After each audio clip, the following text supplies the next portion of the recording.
Hi.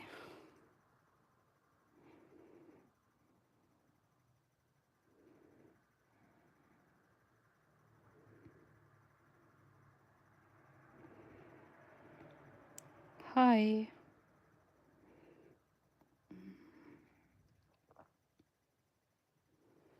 Okay.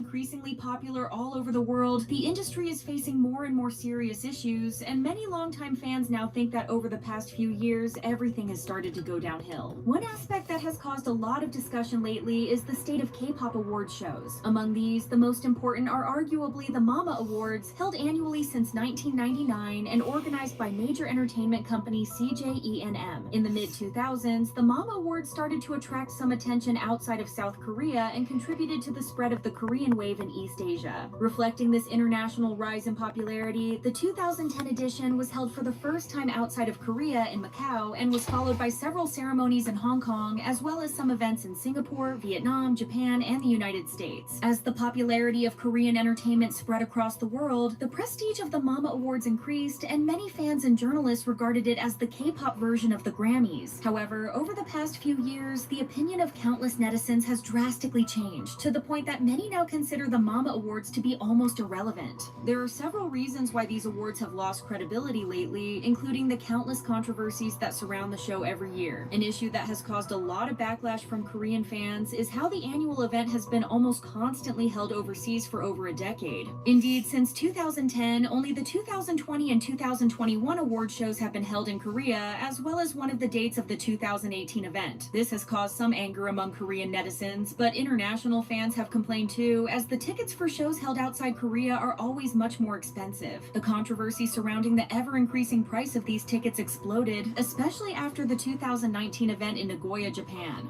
Back then, it was revealed that just for this show, CJENM had earned around $6.6 million by charging over $200 for every ticket. But K-pop artists who performed at the event didn't get paid at all. Apparently, artists present at the Mama Awards ceremonies only receive compensation to cover their flight tickets and accommodation, but don't earn anything from performing on the show. However, idols also need money to pay for their clothing, makeup, backup dancers, and more, so attending award shows ends up being too expensive for many small companies. This aspect has obviously attracted a lot of criticism from both fans and industry insiders, with many pointing out how CJENM earns a ton of money by overcharging fans, but they don't share any of the profits with the artists who convince people to buy tickets for the show. As this news spread across the K-pop fandom, former Crayon Pop member Wei confirmed that this was the truth, and the situation was actually even worse. In a video on her YouTube channel, Wei revealed that idols never get any money for their performances at all year-end shows, not just the Mama Awards. She added that idols are just supposed to be thankful and honored to be attending these events, and even those who win prizes don't get a single cent.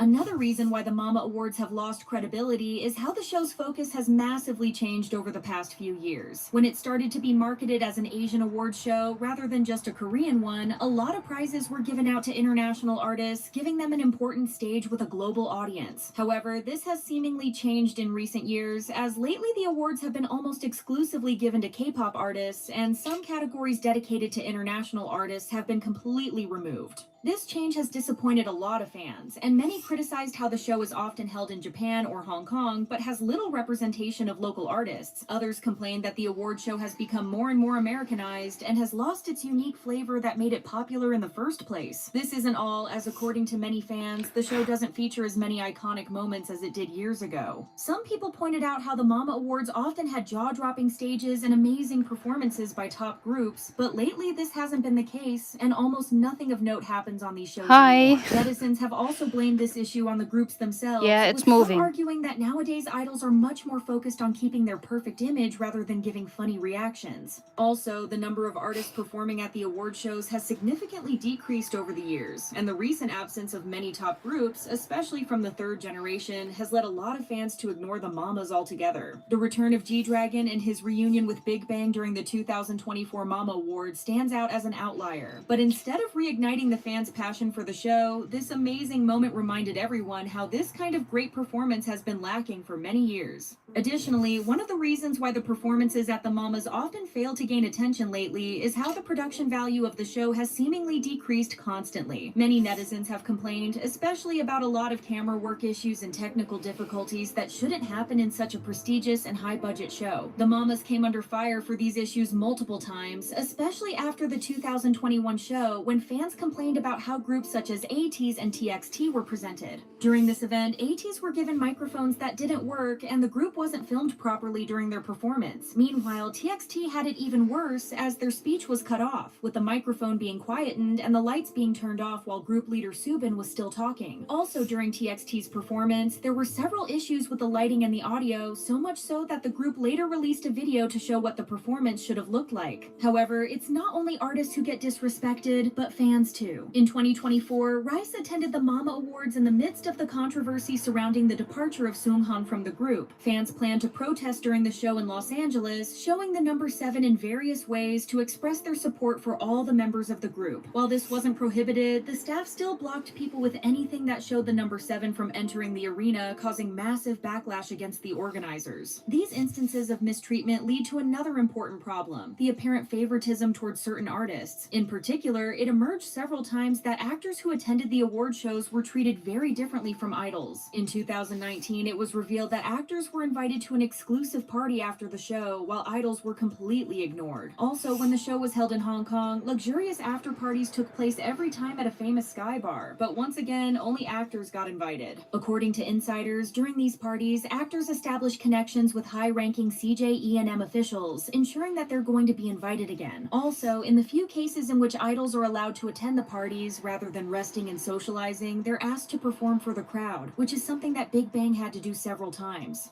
Meanwhile, after the 2020 event, it was revealed that actors had their own waiting rooms, while idols had to wait outside during a cold December evening, with some, like Taeyong of NCT, resorting to getting their makeup done while sitting in a car. Netizens were angered by this, and some pointed out how the difference between how actors and idols are treated is extremely unfair, especially considering how idols practice hard and spend countless sleepless nights preparing for their performance at the show, while actors don't have to do anything. Meanwhile, another massive issue plaguing the Mama Awards is how more and more people think they're just rigged. This isn't a new problem, as questions about the fairness of the awards have been raised for decades. Already in 2007, Shinhwa members Minwoo and Hye-sung canceled their appearance 1 hour before the show began, claiming that the awards weren't given out fairly. 2 years later, SM Entertainment and Inwoo Entertainment also boycotted the show after questioning the fairness of the awards. In 2017, the Mama Awards were surrounded by controversy when the organizers alleged that millions of online votes were cast illegally. When these votes were canceled from the final count, the rankings of most categories were completely changed, sparking a ton of backlash. Now, the 2025 awards are already set to be quite controversial, as countless netizens have already complained about some suspicious changes. This year, the way winners are selected has been severely altered in many categories, with the weight of the judges panel increasing from 20% to 40%. Meanwhile, album sales and streaming now only account for 30% of the final score each, instead of 40% as it was before, and the weight of global digital sales has been reduced to just 10% of the score. With nearly half of the score now decided by judges, many have raised questions about the show's fairness, arguing that this change reduces transparency and overshadows fan influence. Another change that has raised a lot of eyebrows is how the categories for Best New Male Artist and Best New Female Artist have been merged into a single Best New Artist award. Many feel like these changes have been made specifically to favor the new co-ed group All Day Project and push them towards winning the prize for Best New Artist. Netizens have also complained about the nominations, pointing out various artists that have seemingly been ignored or excluded from some categories, including major names such as ATEEZ and Lisa of Blackpink. Because of these issues, many netizens already think that the Mama Awards are definitely rigged. With controversies like these only becoming more and more prevalent each year, it's easy to understand why people have lost trust in the Mama Awards and K-pop award shows in general, and why these are now much less relevant than before. What do you think about this issue? Do you think that K-pop award shows are still important? Share your thoughts in the comment section down below, and don't forget to like, subscribe, and hit the notification bell to learn more about the many controversies of the K-pop world. And it's not just award shows, music shows, once the heart of K-pop excitement, have also lost their magic.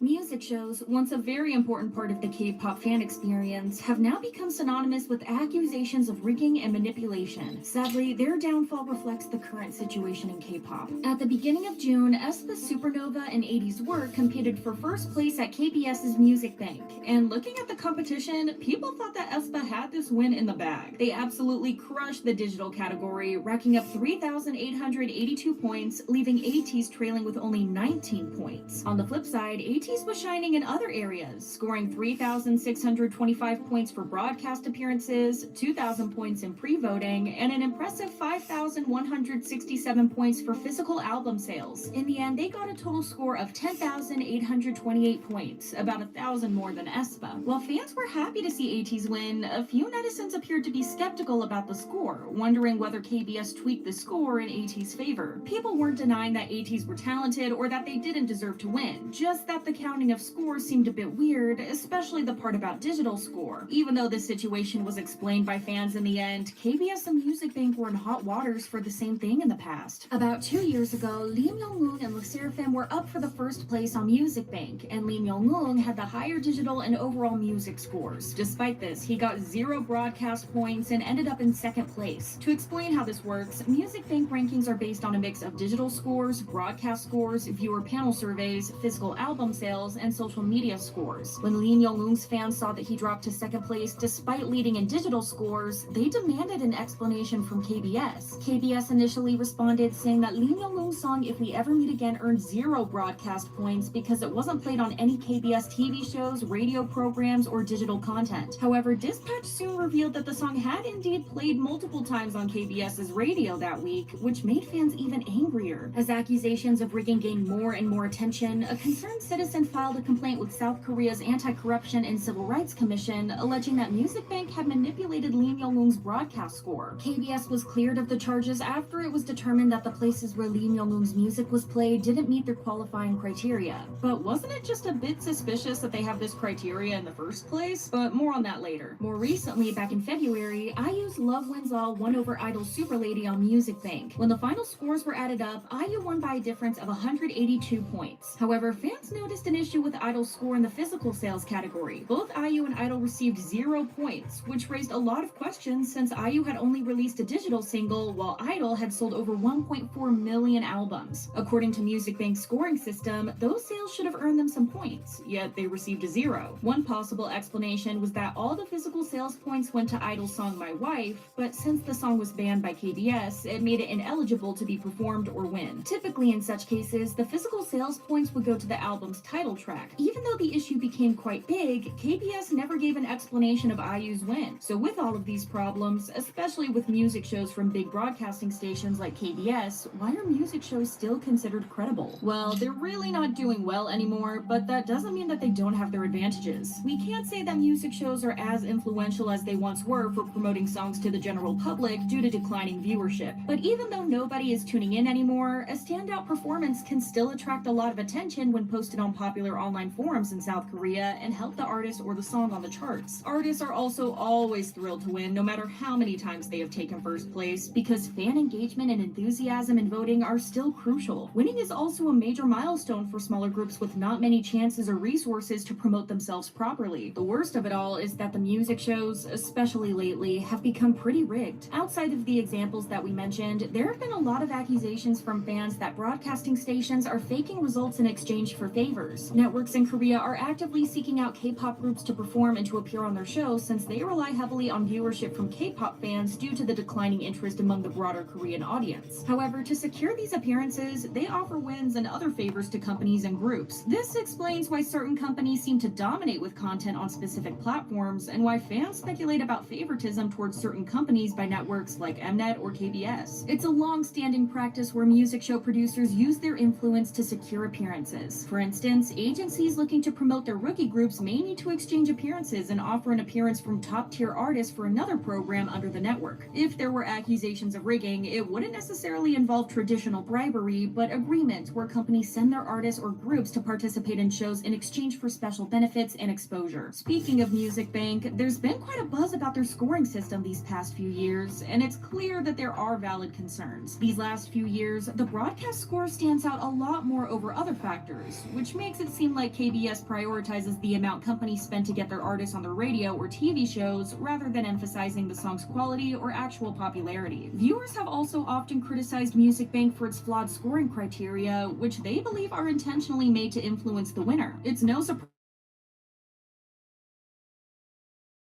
that LE SSERAFIM won over a chart giant like Lee Myung-woong on broadcast score only. It's as if the show favors playing the songs of artists they prefer to win and inviting those groups to perform on their shows accordingly. The show and Show Champion have also been accused of rigging and manipulating scores. Most music shows reveal scores based on things like digital sales, music video views, fan voting, and album sales, with each show having its unique scoring method. However, SBS's The Show is notable for its ability to heavily influence outcomes. To explain how they calculate the scores, they have a 1,500-point system from expert judges. This is out of a total score of 10,000, mind you, so you can't be surprised that people were side-eyeing them for not being correct in determining the winner. Because of this, netizens have argued for reducing the importance of these expert scores, or adopting Show Champion's approach of not revealing scores to prevent potential rigging suspicions. Speaking of Show Champion, they hide their scores so they can avoid explaining controversial outcomes that may suggest manipulation. Knowing this, it's not surprising whatsoever that music shows have lost their spark. Not to mention that people don't really care about music show manipulations outside of the fandoms and the groups involved, so whenever it happens, it doesn't become a big deal, and it tends to fizzle out pretty quickly. Well, unless you mess with someone of Lee Myung-woong's popularity. There's also a lot of hoops that artists and agencies have to jump through just to take part in these music shows. An article by Yeonjun explains the hierarchy in music shows, which is made out of producers who are managed by chief producers. Chief producers are the ones overseeing several programs and play a crucial role in deciding which idols and groups appear on these shows. This gives them significant power, which they enjoy wielding. On Tuesdays, producers meet with agency representatives, leading to 70 to 100 managers waiting over an hour for their turn. If agencies do end up securing spots for the artists on music shows, it's not the most positive thing, as it comes with hefty expenses. Thousands of dollars are spent mainly on stage outfits, as broadcasters prefer artists not to reuse outfits. So because of that, groups typically need around 4 different outfits for the entirety of their promotion period. Considering that agencies and idols spend a lot of time and money to attend and perform at these shows, you would think that they would at least get something in return, either exposure or money, but unfortunately, that's not the case. Hanse from Victon in particular gave a lot of insight on how music shows work. According to his messages on Bubble, the main issue of music shows is the significant costs companies must cover for each appearance, including stage setups, hair, makeup, styling, food, drinks, and staff costs. Hanse highlighted that these expenses can exceed $7,000 per week for a group, yet the financial return is minimal, with idols typically receiving only about $36 per show. Yes, you heard that right, not even $40. This amount then gets divided among group members, so larger groups end up with even less per person. Furthermore, these promotional expenses add to the overall debt that idols raked up over their trainee years. Despite these financial challenges, Hanse acknowledged that fierce competition compels idols to continue participating in music show promotions. Not to mention, the views on music shows are going down significantly. In March of this year, NBC's show Music Core had a viewer rating of only 0.4%, while KBS's Music Bank and SBS's Inkigayo followed closely with 0.8% and 0.7% respectively. Music Bank achieved the highest rating of 1.2%, but overall, these shows struggled to attract viewers, especially among younger audiences. To keep up with the demand and to appeal to their most prominent audience, broadcasters are focusing more on YouTube, where they can reach teens and people in their 20s, as well as international fans. Music shows are still important for creating content, with edited videos also posted on YouTube YouTube, especially since younger fans want content that focuses on their favorite idols. Because of this, broadcasters are investing a lot in recording high-quality video fan cams for each of the members of the group. These efforts include features like face cam for close-ups and one-take cam for showing performances as they happen, which tend to get a lot of attention online. This is how they make up for their declining viewership, and from a broadcaster's perspective, investing heavily in YouTube videos always pays off because of the revenue they generate on the platform. But this has also resulted in music shows losing what made them special. Back then, it was interesting to wake up early and tune into every performance, but now it's all uploaded in YouTube in 4K quality, accompanied by about 4 types of fan cams for each member. It's not surprising that the viewership is so low when fans can just go on the internet and search up the group or member that they want. Don't get us wrong, music shows are still fun to watch, but they have undoubtedly lost their essence and what made them special in the first place. However, they're here to stay despite the low viewership and the obvious manipulation of scores. As these shows declined, the whole vibe of K-pop programs changed. What used to be fun and energetic now feels dull and repetitive.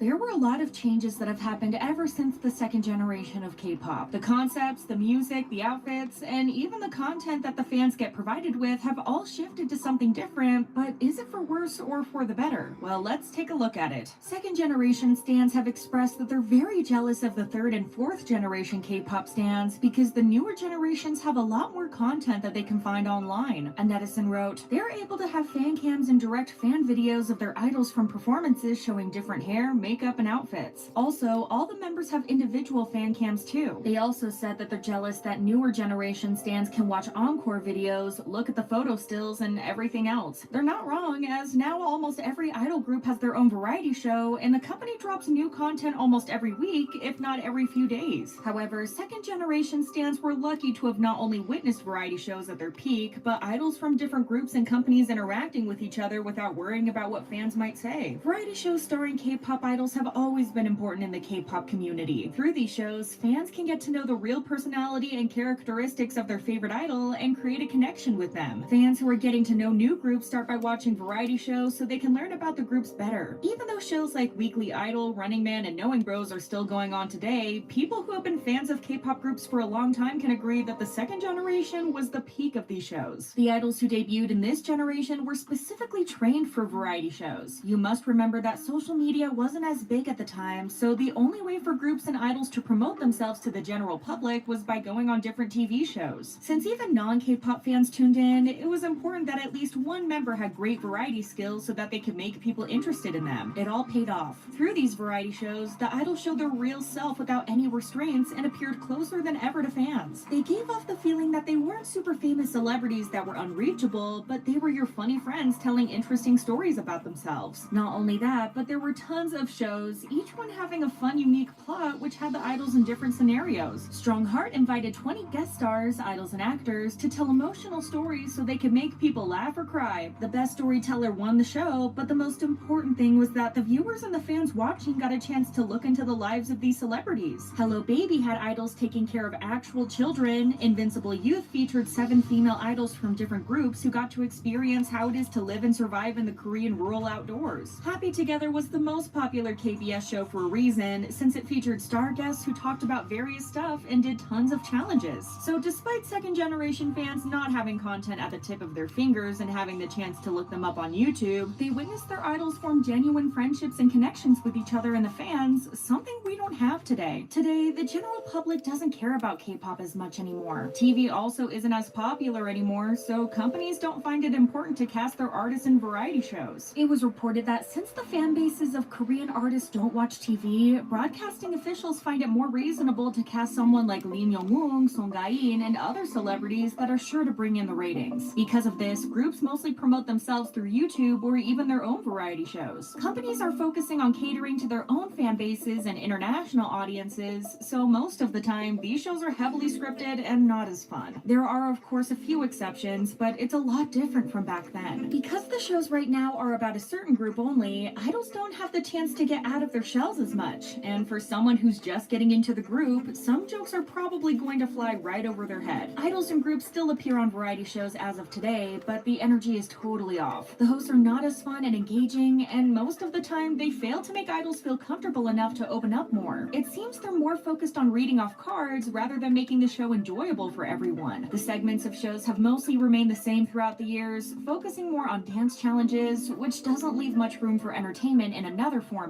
Idols are also not trained in variety and appear very awkward on TV. While we might know whether they're actually funny or not, their humor doesn't seem to translate well into variety since idols find it hard to think quickly, play off other people, and catch the pace of jokes. They also shy away from looking ridiculous or telling stories that would make them look bad in front of their fans. Because of how conscious the fourth generation idols are about their image, they refrain from doing or saying anything to harm it. Even if the variety shows bring back the same format as back then, it wouldn't work at all in today's climate. The fandom spaces are now more hostile and dramatic, so jokes in some formats would create situations that would be horrible for the idols and everyone included. Back then, the host could freely make fun of groups and everyone would laugh and have fun, but now, fans would probably send threats to the host and trend hashtags demanding justice. Male and female idols also got to interact more without fans jumping to the conclusion that the two are dating and spam said idols' comments with hate. The variety show hosts openly ask idols about dating rumors, and there was even a show called We Got Married back in the day, which paired up two different celebrities and had them act like they were a married couple and complete various challenges together along the way. The fans eagerly waited for new episodes and were overjoyed to see their favorite idols on the show. Now imagine the things that could go down if the show aired today. It would probably be canceled on the first episode due to the backlash the producers and the idols themselves would get. Aside from dating, the jokes and stories that these idols would be telling on the show would get them canceled either by fans or netizens. Back then, artists weren't as cautious about the things that they do or say as they are today. Today, idols know that every small word or gesture taken out of context can get them on the front page of some online community, with tons of netizens commenting about how horrible they are or wondering why they have a career in the first place under the post. Even if the second and first generation idols were hated and bashed on, it wasn't as prominent as today because of the lack of social media, so they were able to discuss things more freely. They made fun of their members, other idols, and companies without sparing anyone. Sooyoung of Girls' Generation, probably the most popular girl group at the time, was caught making fun of her members several times on national TV. On top of listing all the things she doesn't like about them, she rolled her eyes when the members spoke, compared them to dogs, kicked Minho, and dissed boy group members. Now imagine if an idol did all of these today. They would be called a harasser, fans would ask for their removal from the group due to the alleged mistreatment, and they'd have about hundreds of dating rumors with every idol of the opposite gender they interacted with. In fact, a lot of the second generation idols would be canceled if they debuted in the fourth generation. The positive side of all this is that the groups seem to feel much more comfortable now that they're doing variety shows on their own rather than they would be with a host. No matter how free idols were about the things that they were talking about, the host sometimes would go over the top and make idols feel uneasy and sometimes even physically hurt them. Donnie and Coney are infamous for this, since they often made some tasteless jokes at idols' expense and even sometimes found joy in seeing them feeling tense or on edge. Even though they were the reason why Weekly Idol became so popular, they went viral multiple times for how they treated idols. A known incident is when they hit Twice's Jeongyeon with a hammer so hard that she was visibly hurt. Because she's an idol with a certain image and was on camera, Jeongyeon showed that she was in pain for a quick second before getting back up and pretending nothing happened. Donnie also sat on NCT's Lundrin's leg and wouldn't get up even though Lundrin looked like he was in pain. Jenna was also touched without his consent and looked uncomfortable throughout it all. Through their own variety shows, idols seem to be feeling more at ease since they're in the company of people they already know. This may also be the reason why they're a lot more entertaining in their own variety shows than they would be on TV. These are also more appealing to fans since they get their favorite idols throughout the entire episode. The camera time is only taken up by the idols and not by MCs or idols that don't interest them. It's also easier for the editors to stitch up the footage and make the show more entertaining. The same case applies to variety shows that are led by idols rather than comedians or normal hosts. Older idols who also get to be hosts are less controlling of the environment and better at making idols come out of their shell. All in all, it would be good if companies sent their idols to variety shows, but if the idols feel more at ease at their own shows, then so be it. But it's undeniable that the quality of variety shows have declined over the years, and if idols or hosts are to be blamed for it, that's to be decided.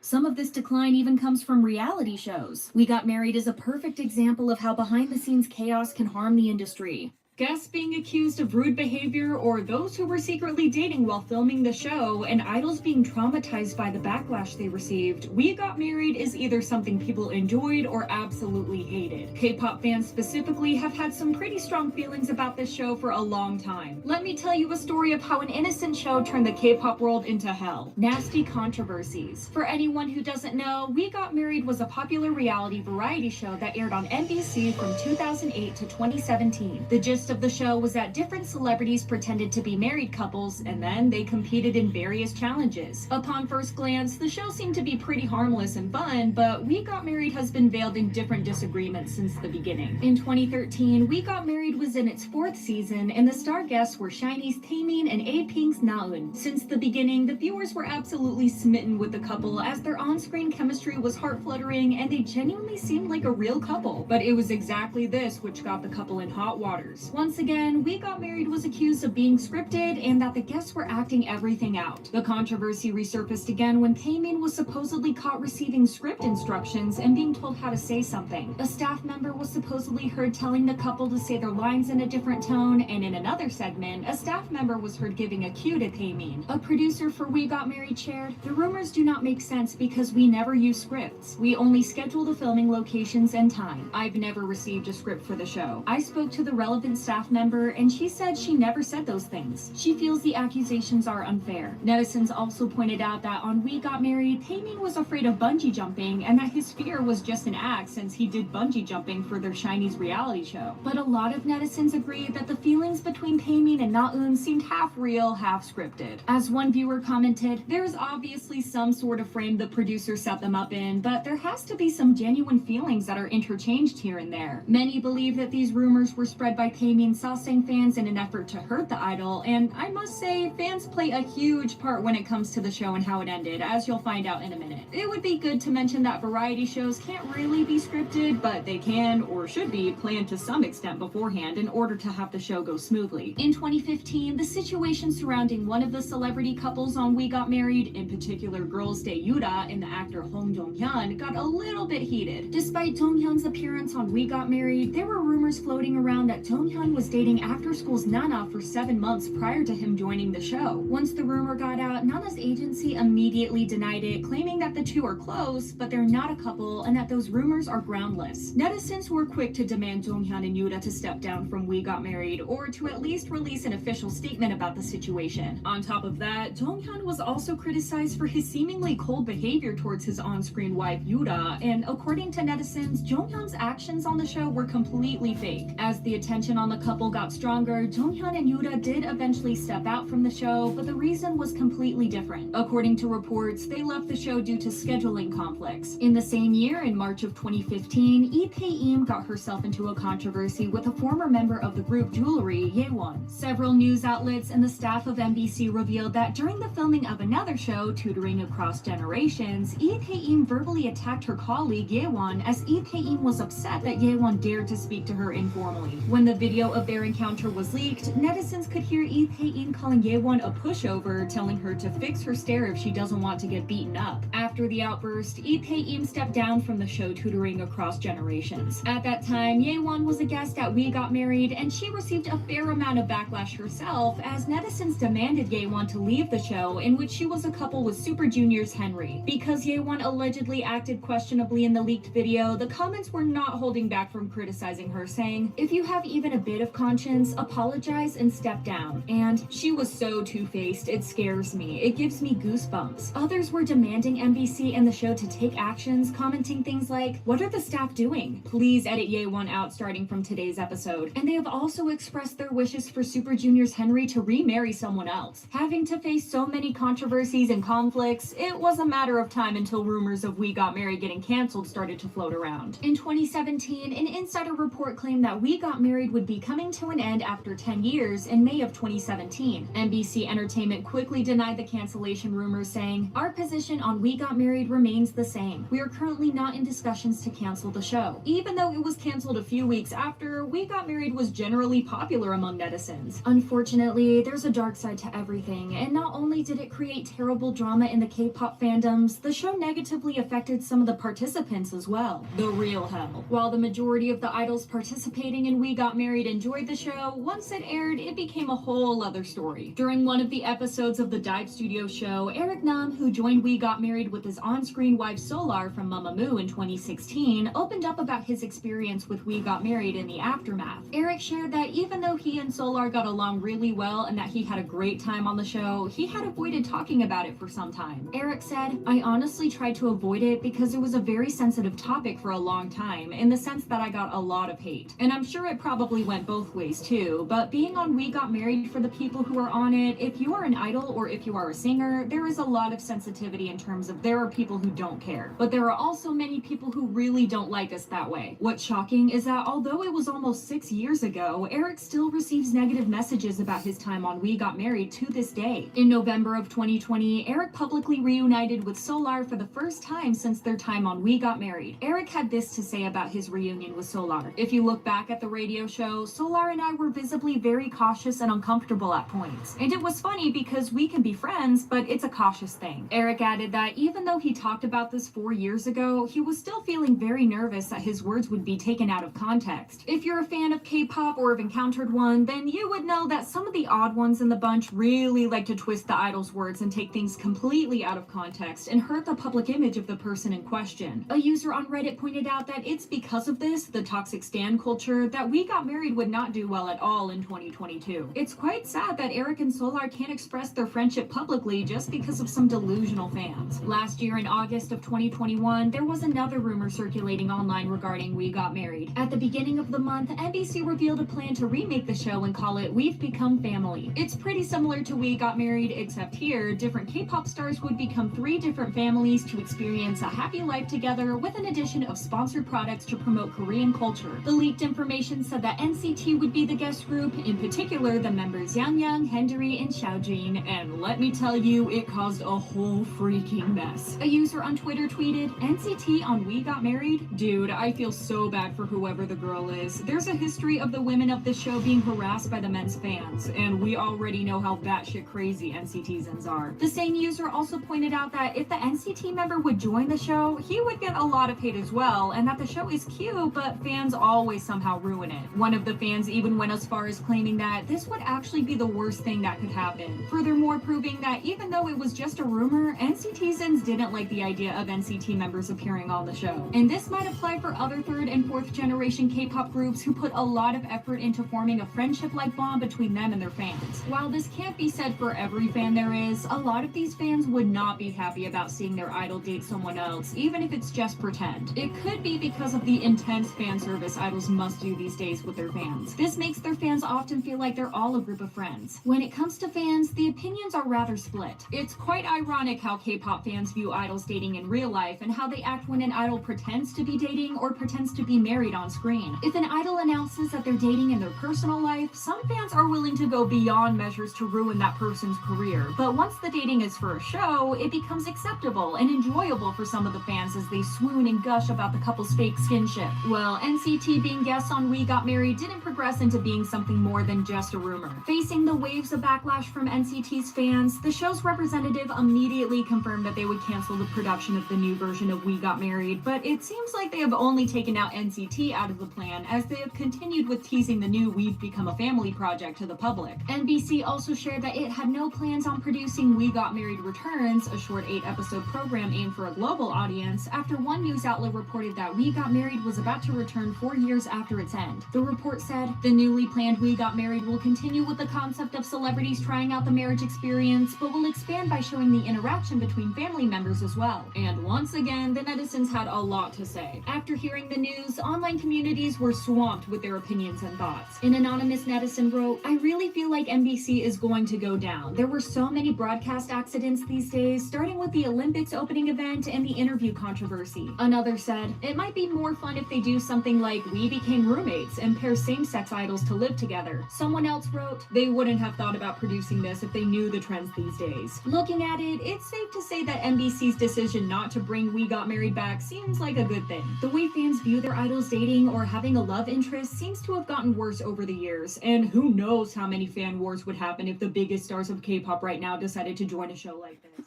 Beyond reality TV, K-pop has shifted its focus. Now it often feels more about fashion and brand deals than actual music. Even though K-pop is a music industry, it seems like these days you're hearing more about idols attending fashion shows and who's the brand ambassador of what brand. BTS's Jimin and Yoongi were announced as the global ambassadors of Dior and Valentino, respectively, and Big Bang's Taeyong has also been announced as a global ambassador of Givenchy. IVE's Yeonjun became an ambassador for Fendi, and it seems like every idol hopped on a plane lately to attend some fashion shows overseas. But when did the industry turn into competition of which group is bagging the most brand deals instead of just focusing on the music? Brand deals have been a thing in K-pop since forever. People who have been fans for longer can all remember their favorite idols advertising soju's, chicken, or even the famous brand deals for SK Telecom. At the time, these endorsements were worth a lot more than those with designer brands. Getting an endorsement with Domino's, Sprite, or any soju brand would mean that the idol has high public recognition and was marketable to every demographic. The luxury ones were rare, and only the biggest idols got them. The 21 members collaborated with designer Jeremy Scott for a line of sneakers that was inspired by the group's flamboyant style. Even though G-Dragon didn't have an official deal with Chanel, he was still revolutionizing the way fashion brands were interacting with the K-pop industry. He was still associated with the brand and even being invited to fashion shows, making him the first Asian star to be invited to an important fashion event. In 2016, he officially became the representative face of Chanel. In general, even though brand deals were welcomed and provided an additional source of income for idols